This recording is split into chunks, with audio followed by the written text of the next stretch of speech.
이미 여러분들도 언론을 통해서 알고 있겠지만 지난주일 송도에서 살인사건이 하나 벌어졌죠. 몇 가지 특이점이 있습니다. 우리나라는 총을 소유하는 것이 불법인데, 그러니까 이 총을 사제로 만들어서 범행을 저질렀다고 하는 사실이고요. 또 보통 살인사건에는 가난과 궁핍 이런 것들, 경제적인 요인들이 뒤섞여 있는 법도 많은데, 가정적으로 아주 경제적으로 부유한 가족들이었다라고 하는 사실도 눈길을 끌고요. 무엇보다도 생일을 차려주는 아들을 며느리와 손주가 보는 앞에서 총을 쏴서 살인을 했다라고 하는 이야기죠. 아버지가 아들을, 범죄 심리 용어로는 스파우스 리벤지, 필리사이드 이렇게 이야기를 합니다. 아주 드문 경우라고 이야기를 하죠. 배우자에 대한 복수로 자식을 죽이는 이 끔찍한 일들. 사실 여러분, 이유가 무엇이고 살인의 배경이 무엇인지는 개인적인 사생활이기 때문에 여러분과 제가 그것을 온전하게 다 파악하기는 분명합니다만, 그저 겉으로 드러난 사건에서 명확한 것은 그 사람의 마음속에 자라난 증오와 분노가 자식도 심지어는 손주도 눈에 보이지 않을 정도로 그렇게 끔찍했다라고 하는 것에 대해서 모든 사람들이 충격을 받습니다. 사실 여러분, 이 정도의 분노와 증오는 잘 상상이 되지 않습니다. 여러분, 이 정도의 분노와 증오를 가져본 적이 있습니까? 없죠. 짐승도 자기 새끼는 보호하는 법인데 그 끝을 모르는 증오와 분노. 아마 중요한 것은 이것일 겁니다. 그 분노와 증오가 한순간이 아니라 아주 오랜 시간 동안의 마음속에 쌓이고 켜켜이 쌓여서 돌이킬 수 없을 정도로 그의 마음속을 사로잡고 있었다는 거죠. 이게 웬만한 화 정도였으면 아유 그래, 네가 섭섭한 것도 있었지만 이렇게 생일잔치를 해주는구나, 고맙다, 아유 손주도 보니까 반갑다. 여러분, 이게 인지상정인데 그게 아니라 계획적으로 총을 가져와서 사람들 앞에서 죽였다라고 하는 것. 그의 분노와 증오가 얼마나 강했는지를 우리는 알 수 있죠. 사실 우리는 살면서 어느 정도는 분노의 감정, 때로는 증오의 감정에 사로잡힐 때가 있습니다. 그리고 좀 더 깊이 생각해 보면 이런 희노애락이라고 하는 감정은 인간다움을 구성하는 또 하나의 요소이기도 하죠. 여러분, 나는 기쁨도 없다, 슬픔도 없다, 안타까움도 없다, 희노애락이 나는 전혀 없다. 여러분, 인간일까요? 그건 로봇이거나 아니면 AI일 겁니다. 인간은 필연적으로 희노애락이라고 하는 감정을 알 수밖에 없습니다. 성경을 주의 깊게 읽어 내려가다 보면 하나님 안에도 희노애락이라고 하는 인간적인 감정이 있음을 성경은 증언하죠. 성경 안에 나타난 하나님의 인간적인 감정들은 우리가 하나님을 이해하는 데 아주 중요한 열쇠가 됩니다. 하나님이 기뻐하시는 일. 우리는 여러분 살면서 하나님이 기뻐하시는 일을 해요. 우리가 지금 구약을 매 시간마다 5시간마다 보고 있지만 하나님이 기뻐하지 않는 일, 하나님을 화나게 하는 일, 하나님의 안타까움, 하나님의 실망, 하나님의 후회. 여러분, 우리는 얼마든지 하나님이 가지고 있는 감정을 볼 수도 있습니다. 그러나 인간의 이 희노애락의 감정, 그 중에서도 부정적인 감정인 슬픔과 분노, 증오를 제대로 다스리지 못한다면 그것은 살면서 나를 망치고 더 나아가서 모두를 망치는 결과를 낳을 수 있습니다. 지혜서인 잠언 말씀에도요, 노하기를 더디하는 자는 용사보다 낫고 자기의 마음을 다스리는 자는 성을 빼앗는 자보다 낫다라고 이야기합니다. 세상을 살아가면서 우리가 내 마음을 다스리며 살아가는 것이 얼마나 중요한지를 뼈저리게 느끼게 되어지죠. 세상은 여러분 공정하지 않아요. 공정하지 않기 때문에 우리가 느끼는 때로는 불의에 대한 분노도 있고 때로는 여러분 증오도 있을 수 있습니다. 그렇게 이야기하면 자연은 공정하단가요? 어떻게 보면 여러분 자연이야말로 가장 잔인한 세상인지도 모릅니다. 종종 동물의 왕국이라는 프로를 보면 사자가 토끼를 마구 잡아먹어요. 강한 자가 약한 자를 잡아먹는 게 여러분 자연입니다. 우리가 사는 세상도 어느 정도 그런 법칙이 통한다고 보면 우리는 살면서 불공정이나 불의나 때로는 우리의 마음속에 그런 감정이 들어오는 것을 피할 수 없습니다. 그럼에도 불구하고 오늘 본문 말씀 주님 우리에게 말씀하시죠. 악을 악으로 갚지 마라. 할 수만 있거든 모든 사람과 더불어 화목하라. 원수 갚는 것을 하나님에게 맡기라. 악에게 지지 말고 선으로 악을 이기라. 이 말씀이 정말 주옥 같은 말씀인지는 알겠는데 우리는 살면서 이 말씀대로 실천하며 살기가 여간 어려운 게 아닙니다. 저는 바라보기는 오늘 본 말씀 우리가 다시 한번 이 시대, 이 증오와 분노의 시대에 이 말씀을 우리가 깊이 묵상하면서 악에게 지지 아니하고 선으로 악을 이길 수 있는 모든 사람과 더불어 화목할 수 있는 그 길을 찾을 수 있는 우리 한마음교회 성도들 되시기를 주의 이름으로 간절히 축원합니다. 오늘 여러분 본 말씀의 시작은 이렇게 이야기합니다. 악으로 악을 갚지 말라. 우리가 악이 무엇이냐라고 하는 이야기들 좀 복잡하고 논쟁적일 수 있는 철학적이고 윤리적인 이런 문제를 떠나 아마 오늘 본문 말씀은 모든 사람의 마음속에 악이 들어오는 것을 막아야 한다. 그런 의미로 우리는 이해할 수 있을 겁니다. 우리는 억울한 일을 당하거나 악한 일을 당하는 경험을 하게 될 때에 첫 번째 가지는 감정이 뭐냐면 갚아주고 싶다예요. 갚아주고 싶다. 야, 난 너무 억울하다. 내가 반드시 되돌려주고 만다. 여러분 이것은 착한 사람도 이런 감정을 가질 수 있죠. 그런 감정 자체가 나쁜 건 아닐 겁니다. 일종의 어쩌면 여러분 복수심 같은 건데 그리고 이런 복수심은 어쩌면 인류가 가지고 있는 나름대로 가장 오래된 전통이기도 합니다. 여러분 구약 성경의 성경은 뭐라고 이야기할까요? 레위기 24장 20절 이하의 말씀에 보면 상처에는 상처로 눈에는 눈으로 이에는 이로 갚을지라 남에게 상해를 입힌 그대로 그에게 그렇게 할 것이라. 여러분 누구의 이야기예요? 성경의 말씀이에요. 하나님의 말씀이란 말입니다. 한 걸음 더 나가서 신명기 19장 21절 이하의 말씀에 보면 내 눈이 긍휼히 여기지 말라. 생명에는 생명으로 눈에는 눈으로 이에는 이로 손에는 손으로 발에는 발론이라.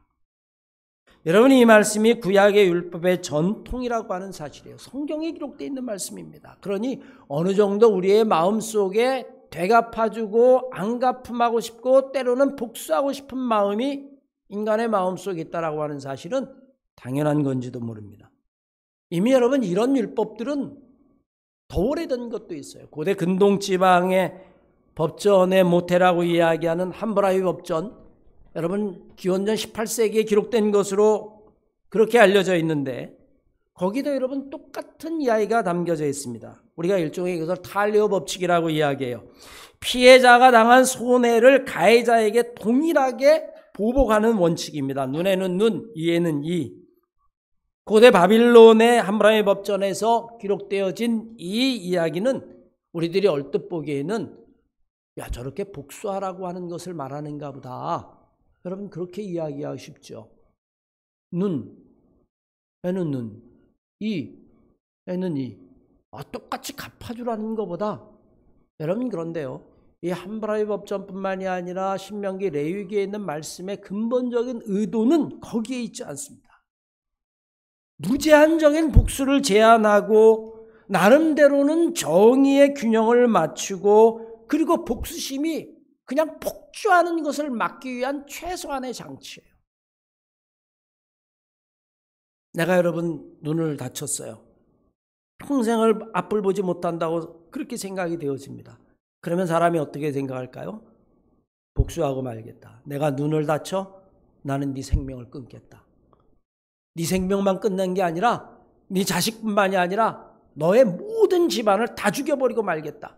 아마 여러분 복수는 이런 폭주를 가져올 수 있을 겁니다.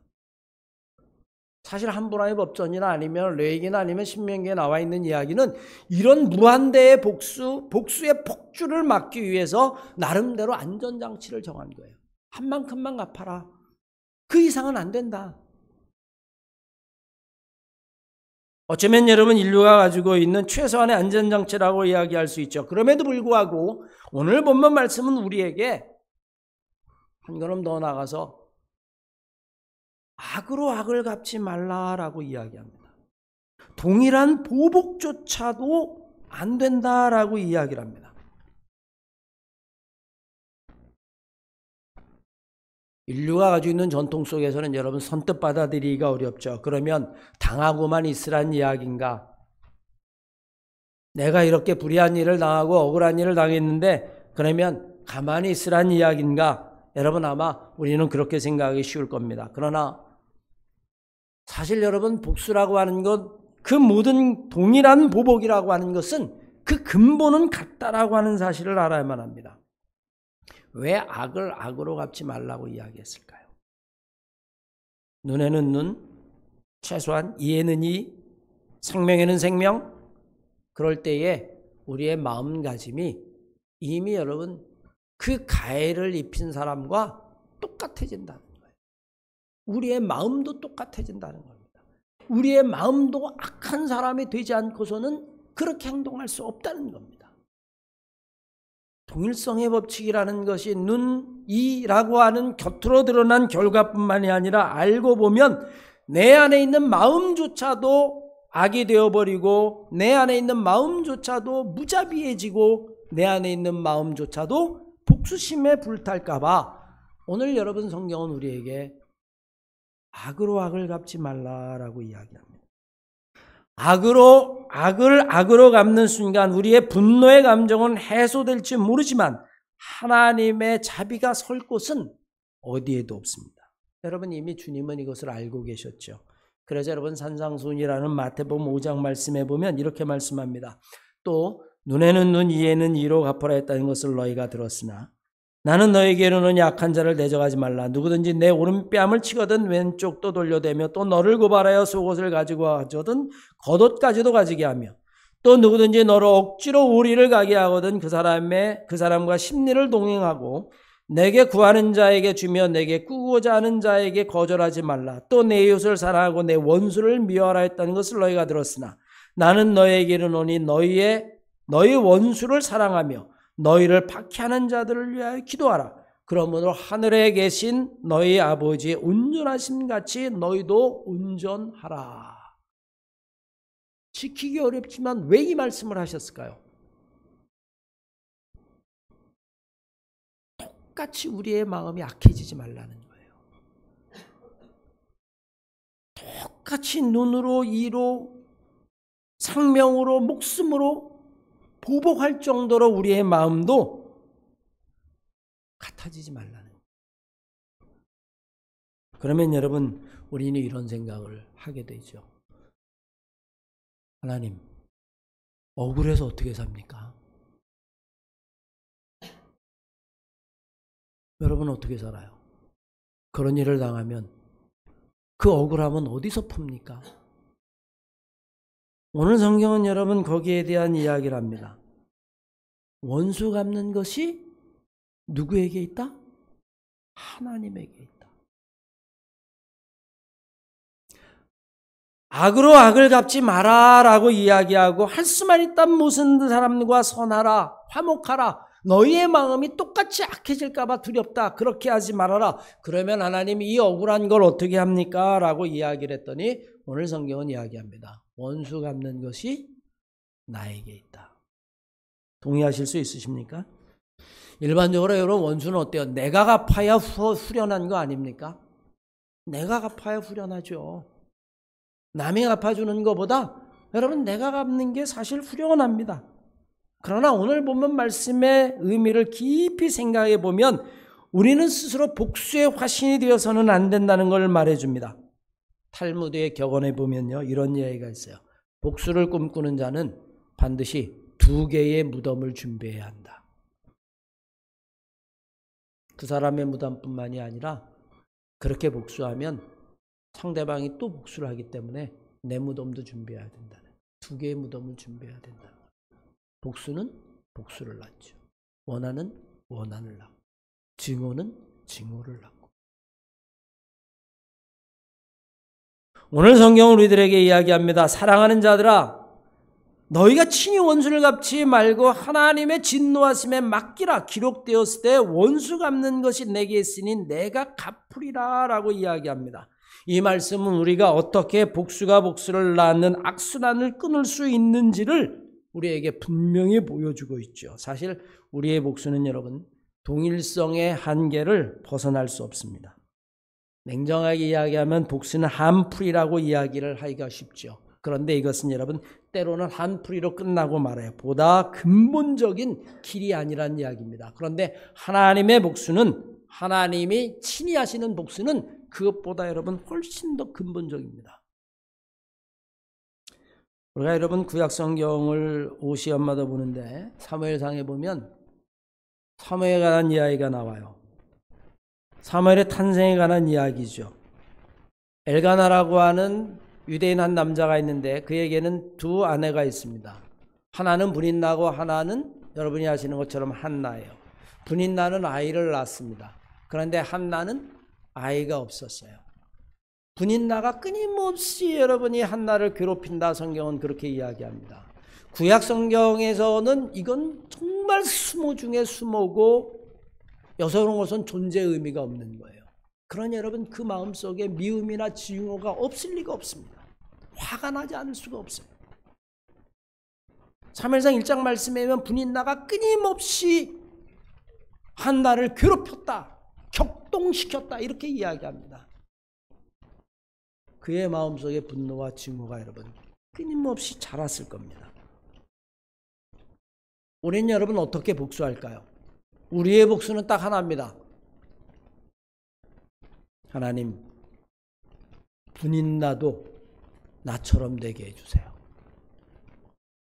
그의 자식이 그냥 죽어버리든지 아니면 사고가 당해서 망해버리든지. 왜? 이미 자기는 여러분 아이를 가질 수 없으니까. 그건 여러분 어떻게 생각하면 복수가 아니죠. 재밌는 이야기가 있습니다. 어떤 뚱뚱한 사람이 자기 친구를 보니까 너무 몸이 좋고 날씬해 보이고 건강해 보이는 거예요. 그러니까 그걸 볼 때마다 너무 속상해가지고 하나님 앞에 기도했대요. 하나님 나 좀 날씬하게 해주세요. 내가 어떻게 하면 날씬할 수 있습니까? 계속 기도했더니 마음속에 음성이 들리는데 야 운동 열심히 하고 음식 조심해라. 그런데 음식을 조심할 수가 없는 거예요. 식탐이 있어서. 거기에다가 운동하는 건 너무 힘들고. 그러니까 여러분 이게 체중이 안 빠지는 겁니다. 아무리 기도해도.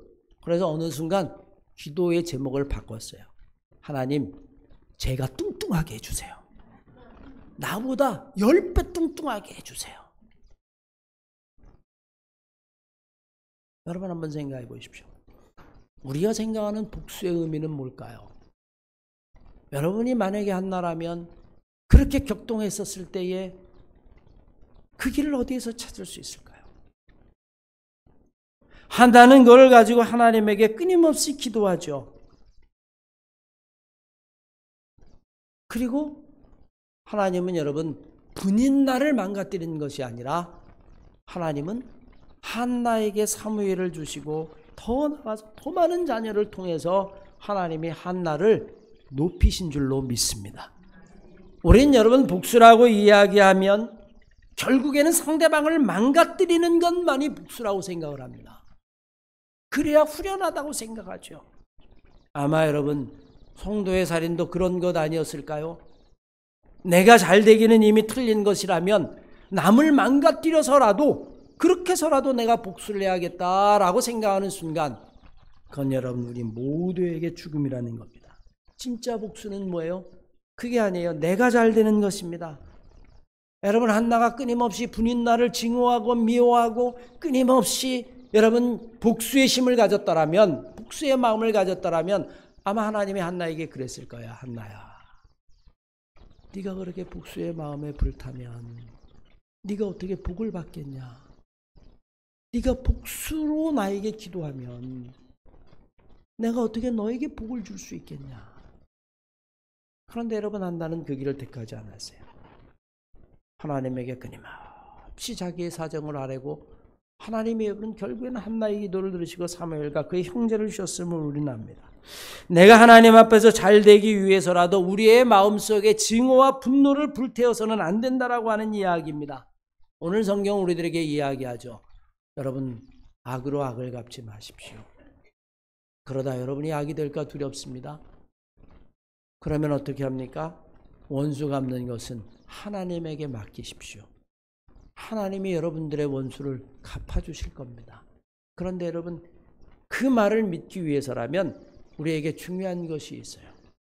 하나님에 대한 믿음이 있어야 될 줄로 믿습니다. 하나님이 내 원수를 갚아줄 것이라고 하는 믿음이 있어야만 합니다. 그 방법은 내가 생각하는 리벤지가 아니에요. 내가 생각하는 복수가 아닙니다. 그는 내 방법일 뿐이에요.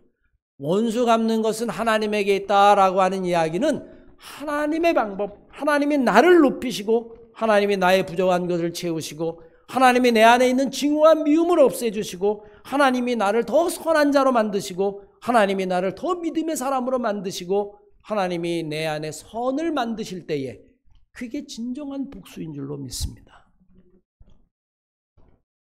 하나님에게 맡기라는 겁니다. 그러기 위해서라면 우리는 악인의 형통을 보려하지 아니하고 하나님에 대한 믿음이 있어야만 합니다. 잠언 24장 1절로 2절까지의 말씀을 보십시오. 너는 악인의 형통을 부러워하지 말며 그와 함께 있으려 하지도 말지어다. 그들의 마음은 강포를 품고 그들의 입술은 재앙을 말함이니라. 우린 여러분 종종 저렇게 악하게 살아도 잘 되는데 그런 걸 부러워하지 말라는 거예요. 오히려 여러분 하나님에게 맡기라는 겁니다. 그리고 여러분 마지막으로 이렇게 이야기합니다. 선으로 악을 이기라. 선으로 악을 이기라. 여러분 너무나 당연한 이야기 아니에요. 문제는 여러분 어떻게 선으로 악을 이기냐는 거죠. 악보다 더 큰 힘을 선이 가지면 그러면 여러분 선이 악을 이길 수 있을까요? 더 큰 힘으로 악을 무찌르는 것, 여러분 악의 방법은 폭력입니다. 폭력은 두려움을 유발하기 때문이죠. 이번에도 여러분 보면 보복의 방법이 폭력이었어요. 그런데 여러분 얼마 전에 자기의 분노를 표출하느라고 지하철에다 여러분 휘발유를 뿌리고 불지른 사건을 보셨을 겁니다. 너무너무 놀랐어요. 여러분들 그 영상을 보고요. 야, 내가 만약 저 자리에 있었으면 순식간에 수십 명, 수백 명이 죽을 수도 있겠구나. 불이 정말 불같이 일어나는데 여러분 한번 생각해 보십시오. 악의 방법은 폭력이에요. 살인이거나 방하거나. 그런데 여러분 그 악에게 지지 말고 선으로 악을 이기라라고 이야기합니다. 도대체 어떻게 선으로 악을 이길 수 있을까? 더 큰 폭력을 쓸까? 그러면 내가 악이 되어지는데 우리는 어떻게 선으로 악을 이길 수 있을까? 정말 어려운 문제 가운데 하나죠. 악은 폭력적이고 잔인하고 무리를 이루고 그런데 선은 비폭력적이고 자비를 베풀어야 하고 그리고 때로는 그렇게 무리를 지어 다니지도 아니하는데 우린 여러분 성경 읽다 보면 구약에 사울이라고 하는 왕을 봅니다. 오늘 오후 예배 시간에 우리가 사울 왕에 대해서 공부를 할 텐데, 사울은 자기가 왕이 된 다음에 다윗을 질투하기 시작해요. 왜? 다윗의 권세가, 다윗의 인기가 왕을 넘어서고 있거든요. 사울은 천천히요, 다윗은 만만이다 그러니까 너무 질투심이 생겨가지고 사울이 다윗을 여러 번 죽이려고 합니다. 그럴 때마다 다윗은 정말 기적적으로 생명을 건지죠. 그러다 여러분 다윗에게 기회가 옵니다. 사울을 죽일 수 있는 기회가 오는 거예요. 죽여도 정당방위예요. 그건 여러분 그냥 복수입니다. 눈에는 눈, 이에는 이. 그런데 여러분 다윗은 사울을 죽이지 않아요. 그를 용서해 줍니다. 그리고는 죽이려는 사람도 말립니다. 뭐라고 이야기합니까? 하나님이 기름 부으신 종을 내가 어떻게 죽일 수 있겠느냐. 내버려 두어라. 하나님이 알아서 하실 것이다. 여러분 이게 다윗의 이야기입니다. 오늘 로마서의 말씀과 똑같죠. 원수 갚는 것은 하나님에게 있다. 다윗은 여러분 사울을 놓아줍니다. 다윗이 어떤 마음을 가지고 사울을 놓아줄 수 있었을까요? 그 다윗의 마음을 여러분 한번 잘 생각해 보십시오. 어떤 마음이 있었길래 다윗은 사울을 놓아줄 수 있었을까? 여러분 그것은 절대적으로 하나님에 대한 믿음이 없이는 사울을 놓아줄 수 없었어요. 우리는 여러분 선으로 악을 이기라라고 이야기할 때에 과연 선이 무엇인지, 선이 악을 이기는 방법이 무엇인지 우리는 여러분 그 의미를 찾기가 어렵습니다. 그러나 우리는 성경을 읽고 묵상하면 묵상할수록 악은 악으로 이기는 것이 아니라 선으로 악을 이겨야 한다라고 하는 것을 우리는 깨달을 수밖에 없습니다. 여러분 그럼 한번 생각해 보십시오. 선으로 악을 이기는 건 알겠는데 정말 이 세상에 선한 사람이 있을까요? 누가 선합니까? 사람이 정말 선합니까? 누가복음 말씀해 보면 18장 18절 이하의 말씀에 보면 어떤 관리가 물어 이르되 선한 선생이며 내가 무엇을 해야 영생을 얻을 수 있겠습니까? 예수께서 이르시되 내가 어찌하여 나를 선하다 일컫느냐? 하나님 한 분 외에는 선한 분이 없느니라. 저는 여러분 오늘 말씀을 생각하면서 묵상하면서 그런 생각을 해요. 인간은 악을 완전히 이기기가 불가능하다. 왜? 인간 자체가 완전히 선하지 않으니까. 인간은 여러분 악을 이길 수가 없어요. 그건 여러분 이미 인류 역사가 증명하는 바입니다.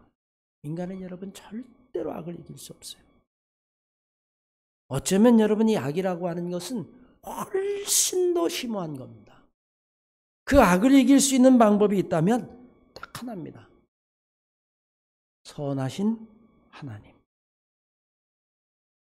우리가 세상을 살아갈 때에 불의한 세상을 살고 때로는 억울한 세상을 살고 때로는 끔찍한 세상을 살고 증오와 분노가 한없이 증폭되어지는 그런 세상을 살아갈 때에 그 세상 속에서도 우리가 이 악을 이길 수 있는 방법은 딱 하나, 선이 악을 이기는 것, 하나님에 대한 믿음밖에 없음을 깨달으시기를 주의 이름으로 간절히 축원합니다. 우리는 내가 저 사람보다 선하다고 생각합니다. 나는 법 없이 살 수 있다라고 생각합니다. 정말 그렇습니까? 나는 조금 더 흠없고 완전하고 선합니까? 성경은 오직 선한 분은 하나님밖에 없다라고 이야기합니다. 악을 이기는 것이 선이라면 오직 하나님만이 악을 이길 수 있다라고 하는 것을 우리는 기억해야만 합니다. 우리가 할 수 있는 최소한은 내 영혼과 내 마음과 내 삶이 악에게 물들지 않도록 끝까지 버티고 나를 지키는 겁니다. 우리 안에 악이 자라지 못하도록 하는 것입니다. 왜냐하면 악은 점점 자라기 때문에 문제입니다. 순간적으로 악한 감정이 들 수 있습니다. 그러나 그것이 점점 자라도록 두어서는 안 됩니다. 여러분 끔찍한 범죄나 아니면 증오와 분노를 가만히 살펴보세요. 특징이 있습니다. 뭔지 아십니까? 끊임없이 지속됐다는 거예요. 끊임없이 안에서 그것이 쌓이고 쌓이고 쌓여왔다는 거예요.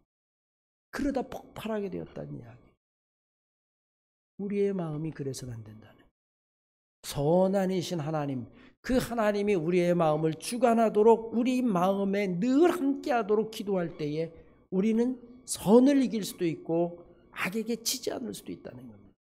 여러분, 인디언 주장의 이야기가 우리에게 교훈을 하나 주는 게 있어요.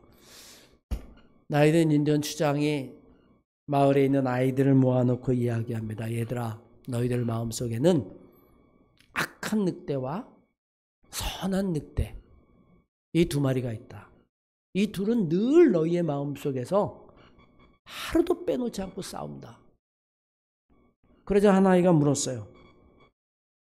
할아버지, 그러면 악한 늑대하고 선한 늑대, 착한 늑대하고 싸우면 누가 이겨요? 그러자 여러분이 주장 할아버지가 대답합니다. 네가 먹이를 많이 준 늑대가 이기게 되어 있단다. 끊임없이 악, 미움, 증오, 분노, 끊임없이 네가 마음속에 그런 것들을 품고 있으면 악한 늑대가 이기지. 그러나 네 마음속에 사랑, 배려, 양보, 이해, 끊임없이 네 안에 선한 늑대에게 먹이를 주면 선한 늑대가 힘이 세져서 결국에는 악한 늑대를 이기게 되어 있다. 사랑하는 마음께 성도 여러분, 홍도의 살인뿐만이 아니라 우리에게 벌어지는 그 수많은 끔찍한 악의 현상을 가만히 보십시오. 어떤 일이 벌어지고 있는 걸까요? 그런 사람들 마음속에는요, 끊임없이 악을 성장시키는 미움과 증오를 키우는 그 먹이를 끊임없이 주고 있다는 거예요. 우리가 종종 이런 이야기를 합니다. 저 사람 정말 착해. 여러분, 본성이 착한 게 아니에요. 인간의 본성은 다 거기서 거기입니다. 그런데 저 사람 착해 라고 이야기할 때 가만히 보세요. 그 사람이 갑자기 착한 사람이 됐는가? 아닙니다. 끊임없이 그 영혼의 선한 것을 공급해 주는 거죠. 저 사람 정말 악해, 정말 못돼, 정말 위험해. 처음부터 그랬을까요? 끊임없이 그의 마음속에 미움과 증오와 폭력이 끊임없이 그것이 제공되었기 때문에 그렇습니다. 사랑하는 마음의 성도 여러분, 우리는 정말 험한 세상을 살죠. 상상을 초월할 정도로 분노 사회, 증오 사회를 우리가 살아갑니다. 이런 사회를 살아갈 때 우리가 악을 악으로 갚지 아니하고 할 수만 했다는 모든 사람들과 같이 화목하고 악에게 지지 아니하고 선으로 악을 이기기 위해서 우리가 정말 어떻게 해야 하는가? 우리의 마음속에 늘 한 분이신 그 선하신 하나님, 그 하나님의 영이 정말 365일 늘 여러분들의 마음을 주장하고 여러분의 마음속에 그 하나님의 영이 함께 하셔서 여러분들이 악에게 지지 아니하고 선으로 악을 이길 수 있는 정말 믿음의 사람들이 다 되시기를 주의 이름으로 간절히 축원합니다.